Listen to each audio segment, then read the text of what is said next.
John, you have an interesting family legacy that brought you into education philanthropy. You want to talk to us a little bit about how you got where you are in being involved in charter schools and education philanthropy? Sure. So my dad had gone to all public schools growing up in San Francisco, and yet he sent all of his sons to private school. And there was really a transition that took place, and it was really important to him that he be able to do something to positively impact the public education system. And so he spent time sort of studying that and was introduced to KIPP through 60 Minutes, actually, which had a segment on the founders of KIPP and what they were doing in Houston and the Bronx. And KIPP is a charter school group? So KIPP is the Knowledge is Power program, and it started out as just a 5th grade program in Houston, started by 2 Teach for America teachers, and then it grew to be a full middle school, 5 through 8. And then today we now have, this fall we'll have 162 KIPP schools, all charter schools, all over the United States, educating 58,000 underserved kids. That's a lot. That's a big, and it was two KIPP schools back in 2000 or something like 2 that? 2 KIPP schools back in 2000. So that's a lot of growth in 14 years. Yeah. And you are the chairman of the board of KIPP. I'm the chair. My father was the chair, and then he passed away about 5 years ago, and I was lucky enough to be chosen to replace him. So what are you most proud of that KIPP has done? I mean, what are the accomplishments you could spell out for us? Well, I think there are the numbers, of course. I mean, all of us we look at the data and we say, well, we think we're doing a good job. We're reaching a lot of kids, and we think a lot of our kids are graduating from college, which is an increasingly difficult thing for underserved kids.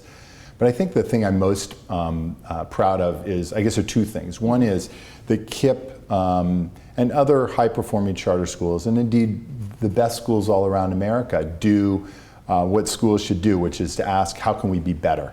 Good isn't good enough. And so KIPP, which is the network I know the best, is really focused on college completion and the importance of college completion. Nationally, underserved kids graduate from college at about an 8% rate. I mean, it's abysmal. That's very low. And KIPP has sort of shined a light on this and said, we're graduating at about 4 times the national average, but that is still significantly below what upper middle class kids do in terms of their graduation rates. And I think focusing and pointing a light and saying, you know what, we're not doing enough, we're not doing a good enough job ourselves, how can we be better at it? And then how do we share our knowledge is something that I'm really proud of within the organization. I guess the other thing is I love the fact that at the end of the day, it's about kids. It's not about data, it's not about college graduation rates. It's about, kids. Are they learning? Are they growing? Are they gonna have a chance to go to college? And my mom and I have visited a lot of schools, and have met a lot of the kids and a lot of the teachers.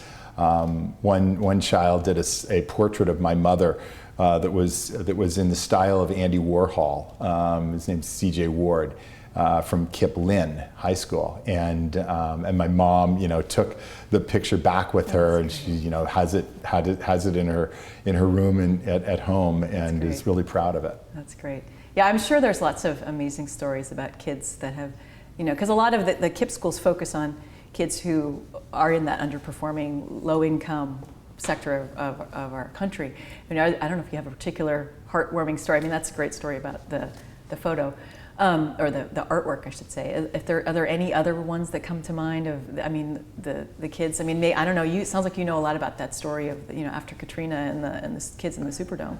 Yeah, as you said, kind of every one of the stories is really, there's some really incredible stories. I was just back at Princeton graduation, and there was a KIPP alum from Oklahoma City.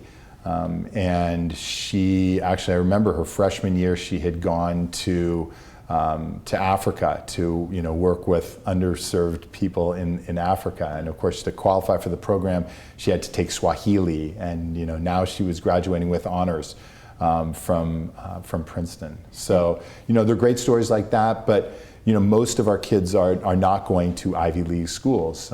They are going to community colleges, they are going to less competitive schools, but they're excelling in those schools, and I think they're making those schools better. And the schools themselves are very focused on working with KIPP to improve their graduation rates among the toughest kids.